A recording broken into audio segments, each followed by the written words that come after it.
Hi നമസ്കാരം. എന്തൊക്കെയുണ്ട് വിശേഷങ്ങൾ? എല്ലാവർക്കും സുഖം തന്നെയല്ലേ? ഞങ്ങളിവിടെ സുഖമായിരിക്കുന്നു. അപ്പോൾ ഞാൻ വന്നിരിക്കുന്നത് ഒരു ചപ്പാത്തിയുടെ റെസിപ്പി ആയിട്ടാണ്. അപ്പോൾ ഞാൻ അതിന് മുൻപ് കുറേ നാൾക്ക് മുമ്പ് നല്ല സോഫ്റ്റായിട്ട് ചപ്പാത്തി എങ്ങനെയാണ് ഹെൽത്തി ആയിട്ടുള്ള ചപ്പാത്തി എങ്ങനെ ഉണ്ടാക്കുന്നതെന്ന് കാണിച്ചു തന്നിട്ടുണ്ടായിരുന്നില്ലേ? അപ്പോൾ ഞാൻ വീഡിയോയിൽ പറഞ്ഞിട്ടുണ്ടായിരുന്നു ശരവണഭവൻ സ്റ്റൈൽ ചപ്പാത്തി ഉണ്ടാക്കാറുണ്ട് ഞാൻ. അതിൽ കുറച്ച് എണ്ണ കൂടുതലാണ്, നിങ്ങൾക്ക് വേണോ എന്ന് ചോദിച്ചിട്ടുണ്ടായിരുന്നു. അപ്പോൾ നിങ്ങൾ കുറേ പേര് ചേച്ചി കുഴപ്പമില്ല എന്ന് പറഞ്ഞു. അപ്പോൾ അതിൻ്റെ ഒരു ഗുണം എന്താണെന്ന് വെച്ച് കഴിഞ്ഞാൽ കുറേ നേരം ഇടുന്നു കഴിഞ്ഞാലും അത് നല്ല സോഫ്റ്റ് ആയിട്ട് തന്നെ ഇരുന്നോളും. ഒരു പ്രത്യേക ടേസ്റ്റാണ്. അപ്പോൾ ഞാൻ ഹെൽത്തി ആണെന്ന് അവകാശപ്പെട്ടില്ല കേട്ടോ, കാരണം അതിൽ എണ്ണ ചേർക്കുന്നുണ്ട്. അപ്പോൾ എന്താ പറയുക, കൊളസ്ട്രോൾ ഉള്ളവരൊന്നും ചെയ്യേണ്ട, പക്ഷേ കുട്ടികൾക്കൊക്കെ നമ്മൾ ടിഫിൻ ബോക്സിൽ കൊടുത്തു വിടാൻ പറ്റുന്ന നല്ലൊരു ചപ്പാത്തിയുടെ റെസിപ്പിയാണ്. ഞാൻ ഇടയ്ക്കിടയ്ക്ക് ഉണ്ടാക്കാറുണ്ട്. അപ്പോൾ എല്ലാവരും ഒന്ന് തയ്യാറാക്കി നോക്കുക, അതിനുശേഷം അഭിപ്രായം പറയാൻ മറക്കരുത്. അപ്പോൾ ഒട്ടും താമസിക്കാണ്ട് നമുക്ക് എങ്ങനെയാണ് ടേസ്റ്റി ആയിട്ടുള്ള സോഫ്റ്റ് ആയിട്ടുള്ള സ്പെഷ്യൽ ടേസ്റ്റുള്ള ചപ്പാത്തി ഉണ്ടാക്കാം. അപ്പോൾ നമുക്ക് ഞാൻ പറഞ്ഞ പോലെ തന്നെ നല്ല സോഫ്റ്റ് ആയിട്ടുള്ള ചപ്പാത്തി ഉണ്ടാക്കാൻ തുടങ്ങാം. അപ്പോൾ നമ്മുടെ നോർമൽ ചപ്പാത്തി വീഡിയോ കാണാത്തവർ ആ ചപ്പാത്തി വീഡിയോ കാണാൻ മറക്കരുത്. അത് ഹെൽത്തി ആയിട്ടുള്ളതാണ്. ഇത് ഞാൻ പറഞ്ഞ പോലെ തന്നെ കുറച്ച് എണ്ണയൊക്കെ ഉപയോഗിച്ചിട്ടുള്ള ചപ്പാത്തിയാണ് കേട്ടോ. അപ്പോൾ അതിന് വേണ്ടി നമുക്ക് ആദ്യം തന്നെ ഒരു ബൗൾ എടുക്കുക, അതിലോട്ട് വെള്ളം ഒഴിച്ചു കൊടുക്കാം. ഞാനിപ്പോൾ ഇവിടെ 1/2 ഗ്ലാസ് വെള്ളമാണ് എടുത്തിരിക്കുന്നത്. നോർമൽ വെള്ളമാണ്, അതായത് പച്ചവെള്ളമാണ്, ചൂടുവെള്ളമല്ല. അത് പ്രത്യേകിച്ച് ശ്രദ്ധിക്കണം. കഴിഞ്ഞ ചപ്പാത്തിയുടെ വീഡിയോയിൽ ഏറ്റവും അധികം ആളുകൾ ചോദിച്ചൊരു ചോദ്യമാണ് ചൂടുവെള്ളമാണോ എന്നുള്ളതാണ്. അപ്പോൾ അതല്ല, നോർമൽ വാട്ടർ കേട്ടോ. നോർമൽ വാട്ടർ ഒഴിച്ചു കൊടുത്തിട്ടുണ്ട്. നമുക്ക് അതിലോട്ട് ആവശ്യത്തിനുള്ള ഉപ്പ് ചേർത്ത് കൊടുക്കാം. അല്പം ഉപ്പ് മതി. ഇനി നമുക്ക് ചേർത്ത് കൊടുക്കേണ്ടത് ഓയിലാണ്. ഞാനിവിടെ ഒലിവ് ഓയിലാണ് എടുക്കുന്നത്, പക്ഷേ നിങ്ങൾക്ക് ഏത് ഓയിൽ വേണമെങ്കിലും ഉപയോഗിക്കാം. അതായത് സൺഫ്ലവർ ഓയിലോ വെളിച്ചെണ്ണയോ ഏത് വേണമെങ്കിലും ഉപയോഗിക്കാം. അപ്പോൾ അതിൻ്റെ അളവ് ഒരു 3 ടേബിൾ സ്പൂൺ കേട്ടോ. എന്നാലാണ് ഈ ചപ്പാത്തിയുടെ ടേസ്റ്റ് നന്നായിട്ട് വരുള്ളൂ. നോർമൽ ചപ്പാത്തിക്ക് നമുക്ക് ഇത്ര എണ്ണയുടെ ആവശ്യമില്ല. അപ്പോൾ ഇതെന്ന് പറഞ്ഞു കഴിഞ്ഞാൽ കുറേ സമയം നല്ല സോഫ്റ്റ് ആയിട്ടിരിക്കുന്ന, ഞാൻ പറഞ്ഞ പോലെ ശരവണഭവൻ സ്റ്റൈൽ ചപ്പാത്തിയാണ്. ഇനി നമുക്ക് നന്നായിട്ട് ഇത് മിക്സ് ചെയ്ത് കൊടുക്കാം, ഈ ഓയിലും വെള്ളവും ഉപ്പും കൂടിയിട്ട്. ഞാനിത് ബട്ടറും അതുപോലെ തന്നെ നെയ്യും വെച്ച് ഓൾറെഡി ചെയ്ത് നോക്കിയിട്ടുണ്ടായിരുന്നു, പക്ഷേ ഇത്ര സോഫ്റ്റ്നെസ് വന്നിട്ടില്ല. കുറച്ച് ഹാർഡായിട്ട് പോവുകയാണ് ചെയ്തത് കേട്ടോ, അങ്ങനെ ചെയ്ത് നോക്കിയപ്പോൾ. അപ്പോൾ ഇതിൽ ഓയിൽ തന്നെയാണ് ഇങ്ങനത്തെ ചപ്പാത്തിക്ക് ഏറ്റവും നല്ലത്. കുട്ടികൾക്കൊക്കെ നല്ലതാണ്. പിന്നെ നിങ്ങൾ എന്താ പറയുക, ഡയറ്റ് നോക്കുന്നവർക്കും ഹെൽത്ത് നോക്കുന്നവർക്കും ഒന്നും ചെയ്യാൻ പറ്റില്ല. വല്ലപ്പോഴൊക്കെ വൺസ് ഇൻ എ വൈൽ കുട്ടികൾക്ക് കൊടുത്തുവിടുക. ഇതിൻ്റെ ഗുണം എന്താണെന്ന് വെച്ച് കഴിഞ്ഞാൽ ടിഫിൻ ബോക്സിൽ നമ്മൾ വയ്ക്കുമ്പോഴും വൈകുന്നേരം ആയാലും നല്ല സോഫ്റ്റായിട്ട് തന്നെ ഇരുന്നോളും. അപ്പോൾ ഇനി നമുക്കിതിലോട്ട് ആവശ്യത്തിനുള്ള ഗോതമ്പ് പൊടി ചേർത്ത് നന്നായിട്ട് അങ്ങ് കുഴച്ചെടുക്കാം. ഓക്കെ, അപ്പോൾ ഞാനിവിടെ ഒരു ഗ്ലാസ് ആട്ടയാണ് എടുത്തിരിക്കുന്നത്. അതായത് ഞാനിവിടെ എപ്പോഴും ഉപയോഗിക്കാറുള്ളത് പിൽസ്ബറിയുടെ പ്യുവർ ആട്ടയാണ്, മൈദയില്ലാത്ത ഗോതമ്പ് പൊടി. അപ്പോൾ അതിലോട്ട് കുറച്ച് ഇട്ടതിന് ശേഷം അങ്ങ് മിക്സ് ചെയ്തെടുക്കാം. ഇങ്ങനെയാണ് ഞാൻ എപ്പോഴും ചപ്പാത്തി കുഴക്കുക. അതായത് വെള്ളത്തിലോട്ടാണ് ഞാൻ പൊടി ഇടാറുള്ളത്. ഒരുപാട് കുട്ടികൾ എൻ്റെ അടുത്ത് പറയാറുണ്ട്, ചേച്ചി ഞങ്ങൾക്ക് ചപ്പാത്തി ഉണ്ടാക്കാൻ ഇപ്പോൾ ഭയങ്കര എളുപ്പമാണെന്നുള്ള കാര്യം. അപ്പോൾ അത് കേൾക്കുമ്പോൾ ഒരുപാട് സന്തോഷം തോന്നും. കാരണം എനിക്കും അതെ, ഞാൻ ആദ്യമായിട്ട് കുക്കിംഗ് ഒക്കെ തുടങ്ങിയ സമയത്ത് ചപ്പാത്തി ഉണ്ടാക്കുന്നതെന്ന് പറഞ്ഞു കഴിഞ്ഞാൽ ഒരു വലിയൊരു പണിയായിരുന്നു. ഉണ്ടാക്കിയാലും അങ്ങ് ശരിയാവില്ല.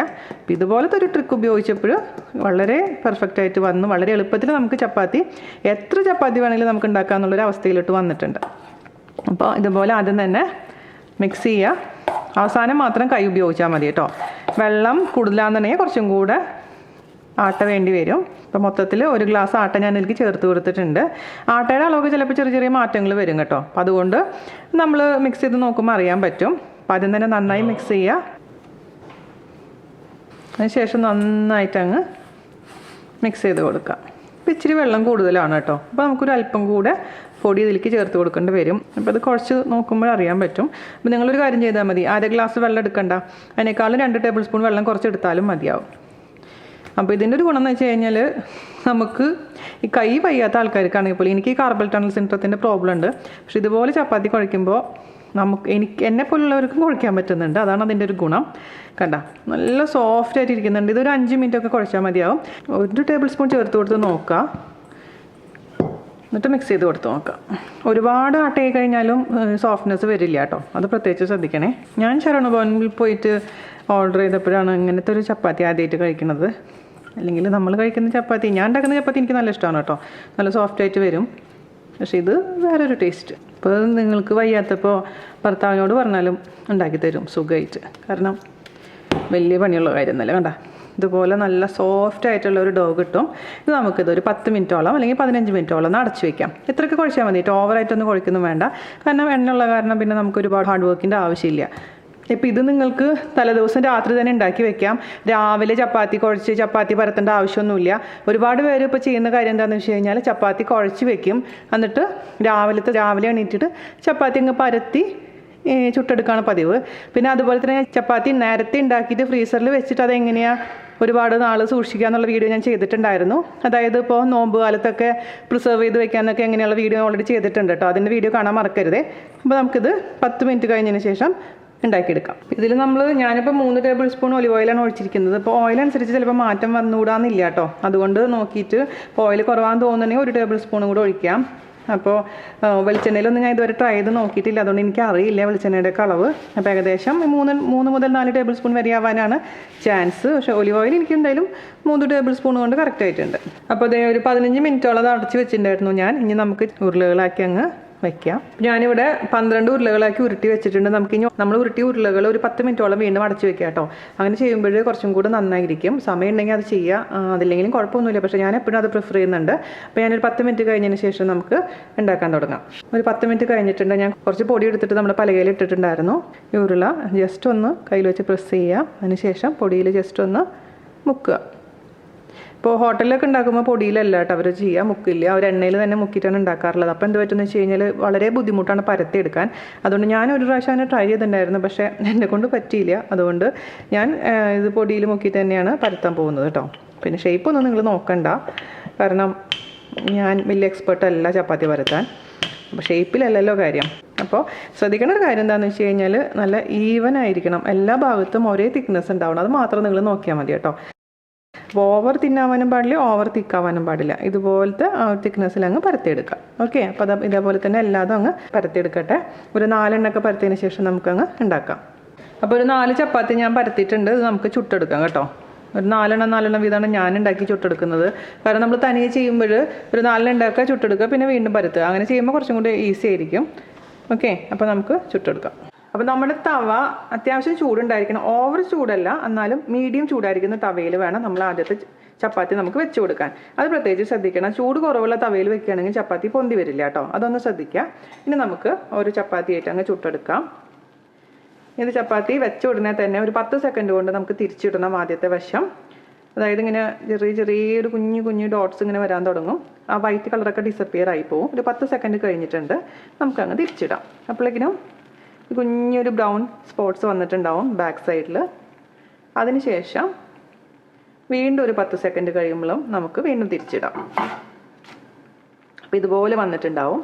എന്നിട്ട് നമുക്ക് പതുക്കെ ഒന്ന് പ്രസ് ചെയ്ത് കൊടുക്കുക. അപ്പം ഇങ്ങനെ നല്ല ഫുൽക്ക പോലെ അങ്ങ് വീർത്ത് നല്ല കുട്ടപ്പനായിട്ട് വരും നമ്മുടെ ചപ്പാത്തി. ഓക്കെ, അപ്പോൾ ഫുൽക്ക പോലെ ഗ്യാസിൽ വെക്കേണ്ട ആവശ്യമൊന്നുമില്ല. ഇങ്ങനെ ചെയ്ത് കഴിഞ്ഞാൽ നല്ല സൂപ്പറായിട്ട് വരും. ഫുൽക്കയുടെ കുഴപ്പം എന്താണെന്ന് വെച്ച് കഴിഞ്ഞാൽ ഇങ്ങനെ ചില സമയത്തങ്ങ് ചില സൈഡിങ്ങ് കരിഞ്ഞു പോകും, പിന്നെ ഹാർഡായിട്ട് മാറും. അതുകൊണ്ട് ഞാൻ ഫുൽക്ക ചെയ്യാറില്ല. ഞാൻ ഇങ്ങനെയാണ് എപ്പോഴും ചപ്പാത്തി ഉണ്ടാക്കാറുള്ളത്. ഇതുപോലെ തന്നെ എല്ലാ ചപ്പാത്തിയും ഉണ്ടാക്കിയെടുക്കാം. ഓക്കെ,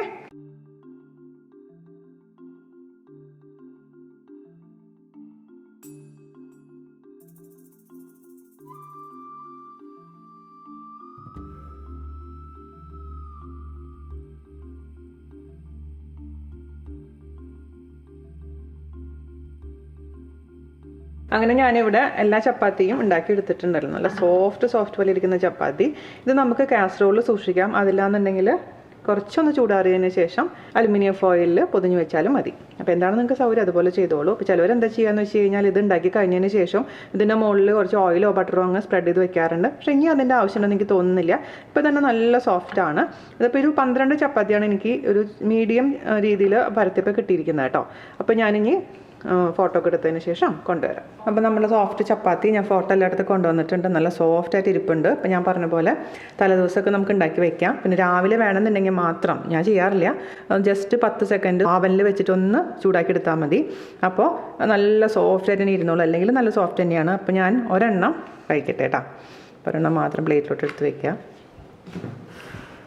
ഞാനിപ്പോൾ ഇവിടെ ഉണ്ടാക്കിയിരിക്കുന്നത് ബൈങ്കൺ ബർത്തിയാണ്. ഇതിന് സൈഡ് ഡിഷായിട്ട് ചപ്പാത്തിയുടെ കൂടെ കഴിക്കാൻ പറ്റുന്ന അസലായിട്ടുള്ള വഴുതനങ്ങയുടെ ഒരു ഡിഷാണിത്. ഇതൊരു നോർത്ത് ഇന്ത്യൻ ഡിഷാണ്.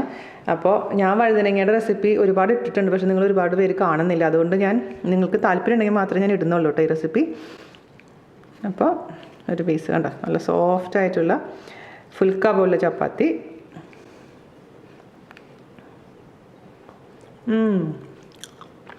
അടിപൊളി. വായിലിട്ട് അലിഞ്ഞു പോകുന്ന രീതിയിലുള്ള ചപ്പാത്തിയാണിത്. അപ്പോൾ നിങ്ങളെല്ലാവരും തയ്യാറാക്കി നോക്കുക. അതിനുശേഷം എനിക്ക് ഫീഡ്ബാക്ക് പറയാൻ മറക്കരുത്. അപ്പോൾ അടുത്ത അടിപൊളിയായിട്ടുള്ള റെസിപ്പി ആയിട്ട് വരുന്നവരെ നന്ദി, നമസ്കാരം. Thank you. നമ്മുടെ ബാൽക്കണിയിൽ നിന്നുള്ള മഴയുടെ ദൃശ്യങ്ങളാണ് നിങ്ങൾ കണ്ടുകൊണ്ടിരിക്കുന്നത്. അപ്പം ഇന്നലെ മഴ പെയ്ത്, മിനിയാന്ന് മഴ പെയ്ത് കാരണം ഇന്നിപ്പോൾ സ്കൂള് ലീവാണ്, പിള്ളേർ വീട്ടിലുണ്ട്.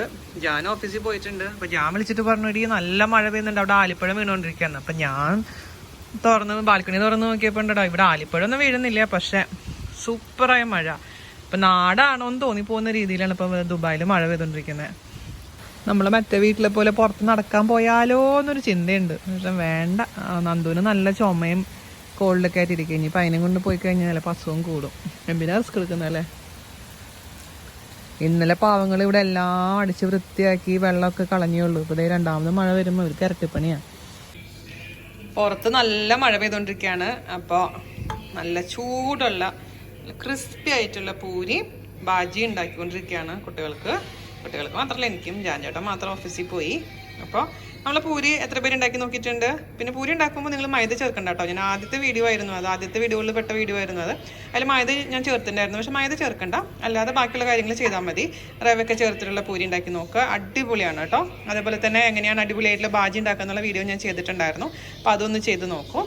പൂരി പ്രസ് ഉണ്ടെങ്കിൽ പൂരി ഉണ്ടാക്കുക എന്നുള്ളത് വളരെ എളുപ്പമുള്ളൊരു ജോലിയാണ്. പക്ഷേ കുറേ പേർക്ക് പൂരി പ്രസ്, അതായത് പത്തിരി പ്രസ് അറിയില്ല.